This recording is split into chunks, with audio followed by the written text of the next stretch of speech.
Bendiciones.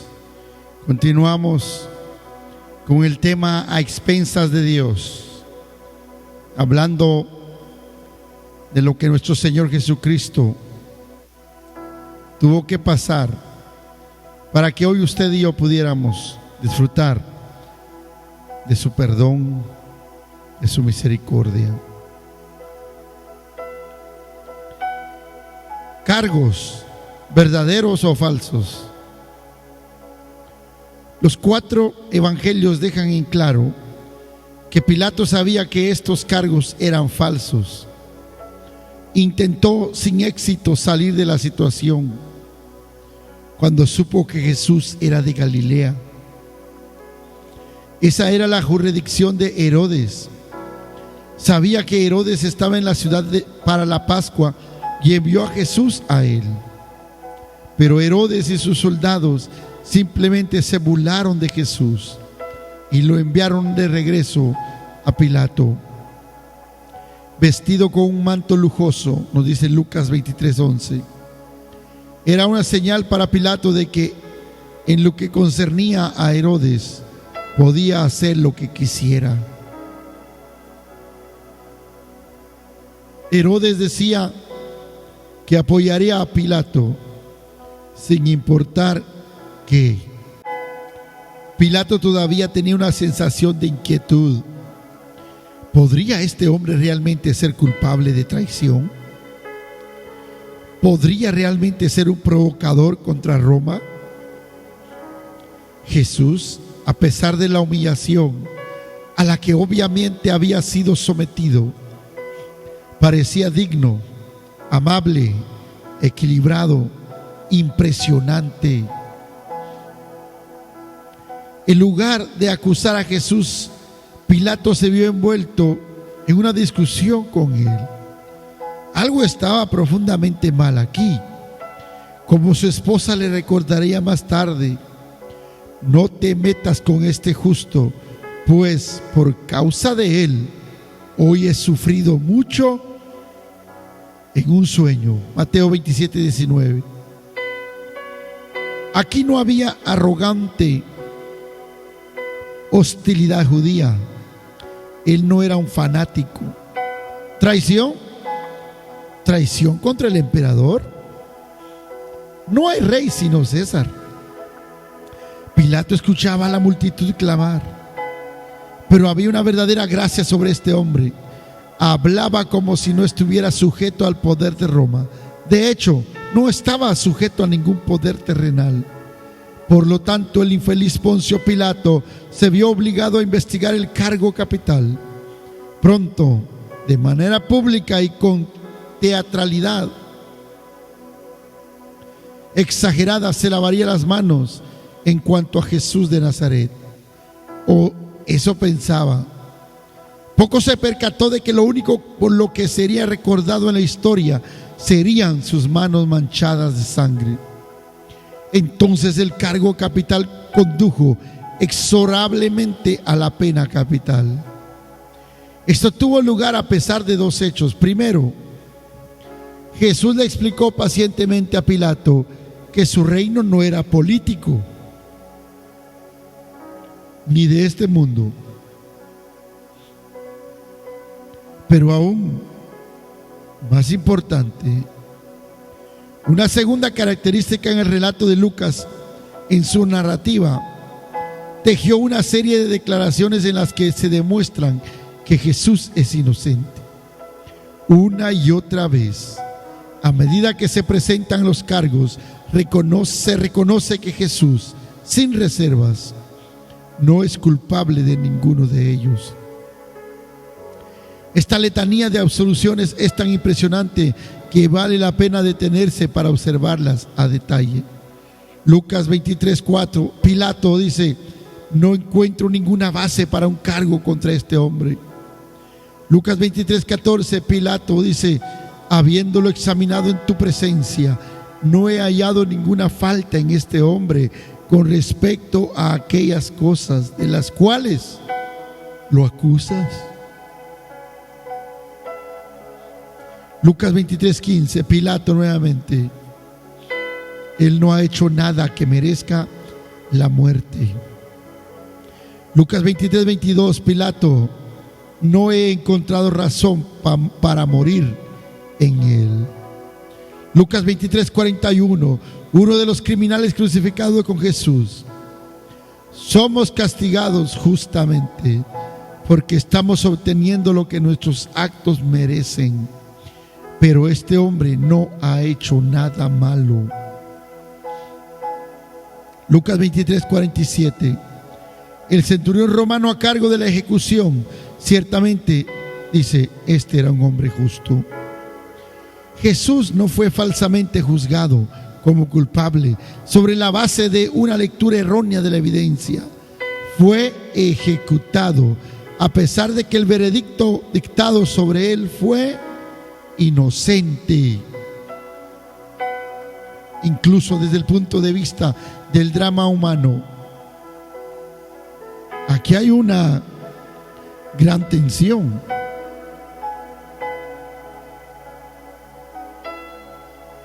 Un choque entre dos mundos. A medida que la narración avanza inexorablemente hacia la crucifixión de Jesús, condenado por blasfemia y traición, un coro creciente de voces mantiene su inocencia e integridad hasta que por fin una figura romana solitaria aparece en el centro de la escena para resumir todo lo que se ha dicho. Es inocente. Este hombre es un hombre justo. ¿Por qué encontramos esta marca de agua en el relato de la pasión de Jesús?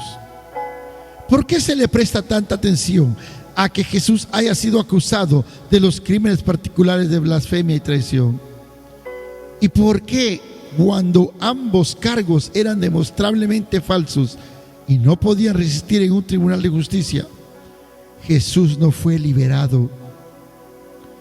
¿Por qué fue ejecutado por crímenes que nunca cometió? Gózate. El Cristo al cual usted y yo servimos. En realidad, plantear esas preguntas es el punto central de la narrativa. Esto queda claro cuando notamos una investigación sobre la identidad en el pasaje. Si tú eres el Cristo, dinos. Lucas 22, 67. Se le preguntó a Jesús: ¿eres el Hijo de Dios? La respuesta fue sí. Se le preguntó: ¿eres un rey? Una vez más la respuesta fue sí. Pero la primera pregunta fue: ¿eres tú el Cristo? Cristo no es parte del nombre propio de Jesús, es un título. La traducción griega de la palabra hebrea Mesías, la persona que ha sido ungida, en este caso la persona ungida por Dios, Jesucristo, significa Jesús el Mesías o Jesús el ungido de Dios. En el periodo del Antiguo Testamento, Dios mostró a su pueblo imágenes e ilustraciones de la obra que eventualmente haría en Cristo. Dio profetas para que les hablaran su palabra, sumos sacerdotes que, entre otras cosas, ofrecían sacrificios por sus pecados, y los reyes que los dirigían como nación en los caminos del Señor. Todos ellos fueron ungidos con aceite como símbolo de que Dios los había llamado a un ministerio especial en nombre de su pueblo. Jesús el Cristo cumple estos tres roles. El papel fundamental de los profetas, los sacerdotes y los reyes no era simplemente ministrar a sus contemporáneos, sino señalarles hacia Cristo. Él sería la palabra de Dios, ofrecería el sacrificio supremo, es decir, Él mismo, que eliminaría el pecado, y sería el monarca cuyo reino nunca terminaría. Tal persona había sido prometida en el Antiguo Testamento: un profeta mayor que Moisés, un sacerdote según el orden de Melquisedec, un rey que reinaría para siempre como el hijo de David, Jesús el Mesías prometido, el Cristo. Entonces, con la imagen que Lucas plasmó de la pasión de Jesús, comenzamos a ver lo que realmente estaba sucediendo. Contrario al deseo de aquellos que querían destruir a Jesús, ellos mismos fueron atrapados en los propósitos de Dios para llevar la salvación a los pecadores a través de su Hijo Jesucristo. Hechos 2:23. Ante sus cegados ojos, Jesús estaba cumpliendo su ministerio mesiánico. Profeta, rey y sacerdote. Observa cómo surgió todo esto. Los hombres que vigilaban a Jesús comenzaron a burlarse y a golpearlo. Le lavaron los ojos y le dijeron: adivina quién te pegó. Jugaron con Jesús. Profeta, profeta, si eres profeta, profetiza. Luego, a medida que la pasión de Jesús progresó, Herodes y sus soldados también lo ridiculizaron y se burlaron de él. Lo vistieron con una elegante túnica y lo enviaron de regreso a Pilato. Era como si dijeran: si eres un rey, debes estar vestido como un rey. Luego, cuando la gente se burló de él durante su crucifixión, uno de los criminales crucificados junto a Jesús dijo: si tú eres el Mesías, sálvate a ti mismo y sálvanos también a nosotros. Esa era la tarea específica del sumo sacerdote. Ese era su ministerio supremo en Yom Kippur, el día de la expiación anual. Presentaba sacrificio por el perdón de sus propios pecados y luego llevaba sangre del sacrificio al lugar santísimo, el lugar más sagrado de todos, tan sagrado que solo se ingresaba una vez al año y solo un hombre podía hacerlo. En ese día sagrado, el sumo sacerdote rociaba la sangre de un animal sacrificado en el trono simbólico de Dios en la tierra y oraba por el perdón del pueblo. Entraba en la presencia de Dios ese día para salvar a otros, poniendo en peligro su vida al hacerlo. Entonces, cuando el ladrón moribundo se volvió hacia Jesús y le dijo: si tú eres el Cristo, entonces sé el gran sumo sacerdote, sálvate a ti mismo y a los demás. No se dio cuenta de que salvar a los demás era precisamente lo que Jesús estaba haciendo. Para hacerlo tuvo que perder su propia vida. Se burlaron de él como si no fuera un verdadero profeta, pero pronto el Señor volvería hacia el ladrón moribundo que dijo: Jesús, acuérdate de mí cuando vengas a tu reino. Y le hablaría con la majestad y autoridad del profeta final y verdadero: te aseguro que hoy estarás conmigo en el paraíso.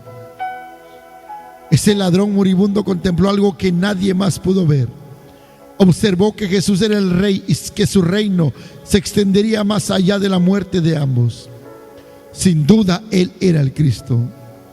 Entre las últimas horas de la vida de Jesús, toda la tierra se oscureció. Los escritores de los evangelios solo mencionan el hecho,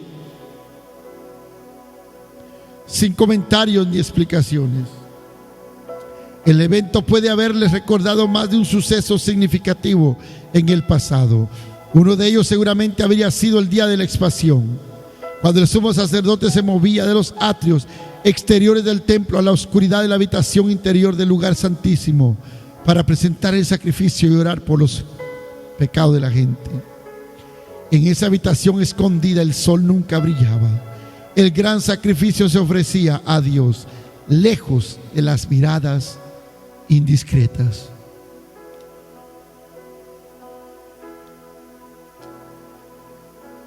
El día de la crucifixión de Jesús, toda la tierra se convirtió en el lugar santísimo donde Jesús, el sumo sacerdote, no presentó el sacrificio anual, sino el sacrificio final por los pecados. El simbolismo se cumplió en la realidad. Por lo tanto, el símbolo en sí ya no era necesario. La gran cortina del templo se rompió de repente en dos, de arriba a abajo. El camino a Dios ahora estaba abierto. De esa forma drástica, Dios mismo secularizó el templo. Jesús realmente fue el sumo sacerdote. Todos los sumos sacerdotes anteriores eran solamente representaciones, actores en un largo drama que comunicaban un mensaje a los que miraban, señalando al que había de venir y revelándolos a los que tenían ojos para ver. Jesús mismo era la realidad. A diferencia de los dramas de sacrificio anterior, esta vez el sumo sacerdote entró en la presencia de Dios y sobre el altar del Calvario derramó su propia sangre. Como el suyo era el verdadero sacrificio, Dios confirmó que era aceptable para él al profanar el templo. Era como declarar: esto ya no es necesario. Destruyó el viejo orden. Había cumplido su propósito.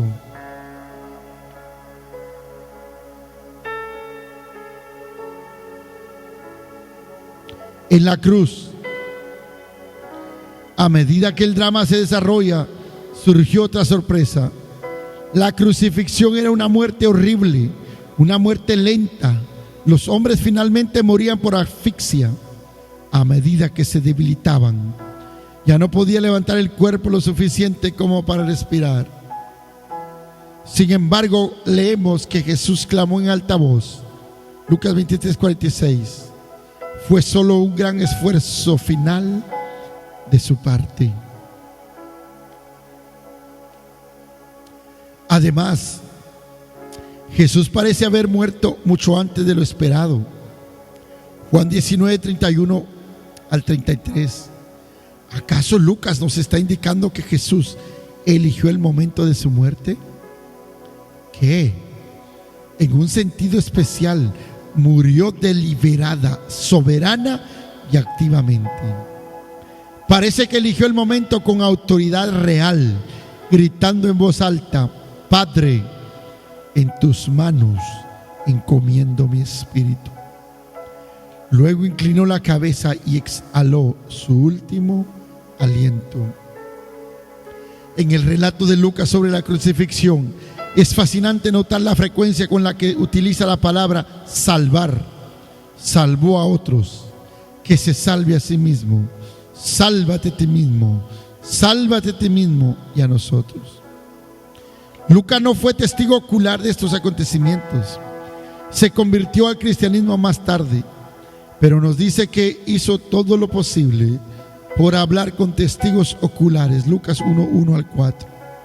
Como un periodista de investigación, tomó lo que dijeron estos testigos oculares y mientras escuchaba, comenzó a presenciar una imagen increíble en la cruz.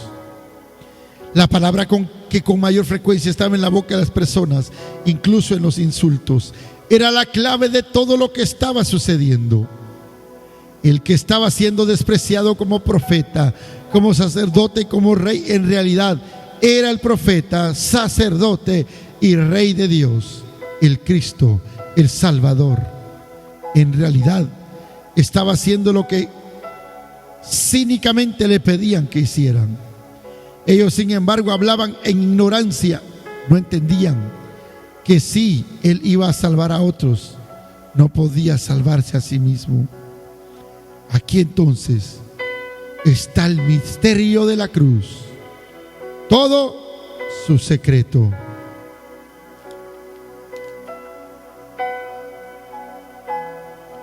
El testimonio de un criminal. Pocos entendieron el secreto. Uno de ellos fue un criminal judío que reconoció que este Jesús crucificado no era otro que el Rey Señor. Acuérdate de mí cuando vengas a tu reino, expresó.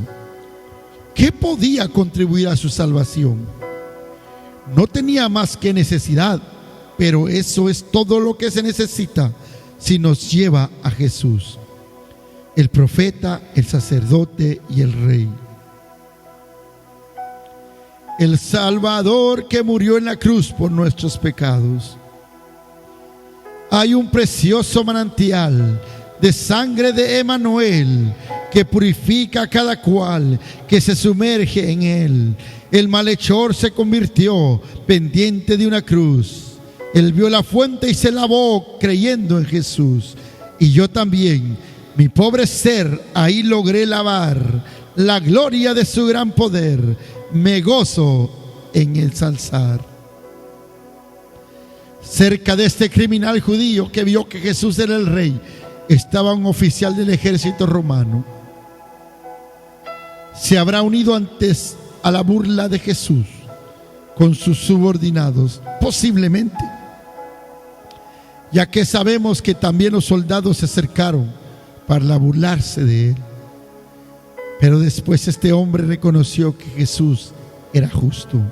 ¿Por qué entonces estaba sufriendo este castigo? Una vez más, la narración de Lucas nos plantea esta pregunta. Nos guía a comprender que Jesús debió sufrir por la injusticia de los demás. ¿Pero de quién? Es posible que este oficial romano haya podido pronunciar estas palabras. He aquí el hombre sobre una cruz, mi pecado sobre sus hombros. Avergonzado, escucho mi voz gritar entre los burladores. Fue mi pecado lo que lo mantuvo ahí hasta que cumplió. Su último aliento me ha traído vida. Sé que está consumado. Blasfemia y traición. Los dos cargos formulados contra Jesús fueron blasfemia, que se había hecho igual a Dios; traición, que había rechazado la autoridad legalmente constituida. ¿Por qué era tan importante esos dos cargos? Porque son los cargos que cada uno de nosotros enfrenta ante el tribunal de Dios Santo.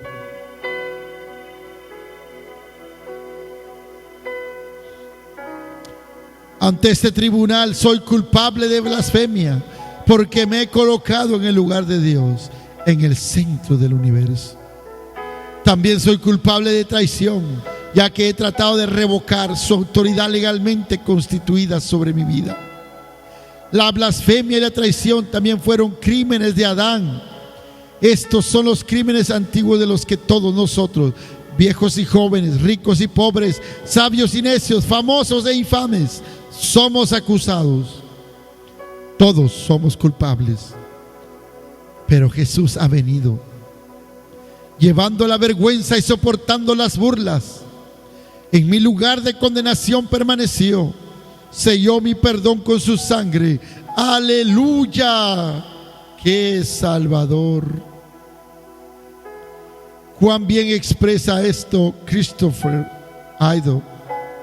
Se presentó ante el tribunal, juzgado en lugar nuestro, enfrentó su doloroso poder, condenado a enfrentar la cruz.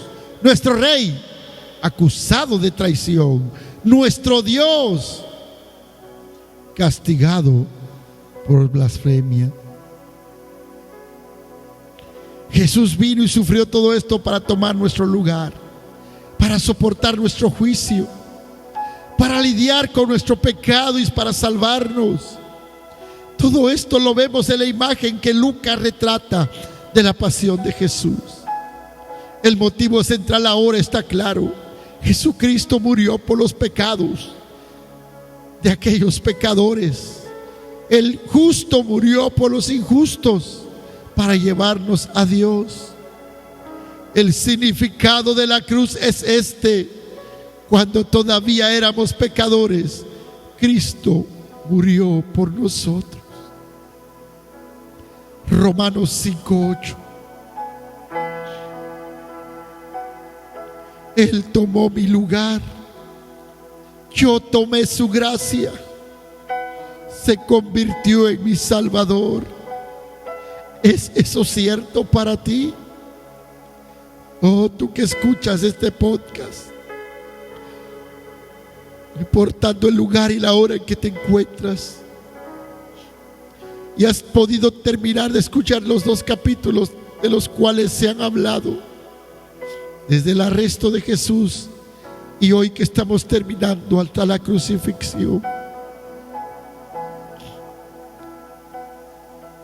Te digo de nuevo, el significado de la cruz es este: cuando todavía éramos pecadores, Cristo murió por nosotros. Él tomó mi lugar. Él tomó tu lugar, amigo. Yo tomé su gracia y se convirtió en mi Salvador. Ahora la pregunta para ti es: ¿se convirtió en tu Salvador ya?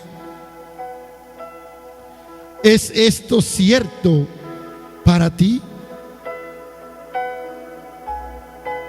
No por mi justicia, no porque no tengo ninguna, sino por su misericordia. Jesús, el Hijo de Dios, sufrió en la cruz del Calvario, crucificado con ladrones, fue Él. Ahora,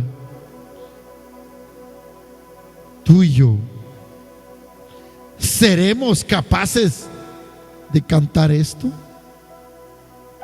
Grande fue su gracia para mí, siendo yo rebelde.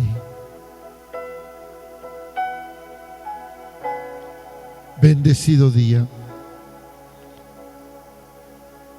Y donde quiera que te encuentres, la invitación sigue siendo la misma. Corre a la gracia. Corre a la gracia. Corre a la salvación que Cristo te ha dado. Y junto a muchos, tú también puedas decir: cómo me asombra la gracia de Dios.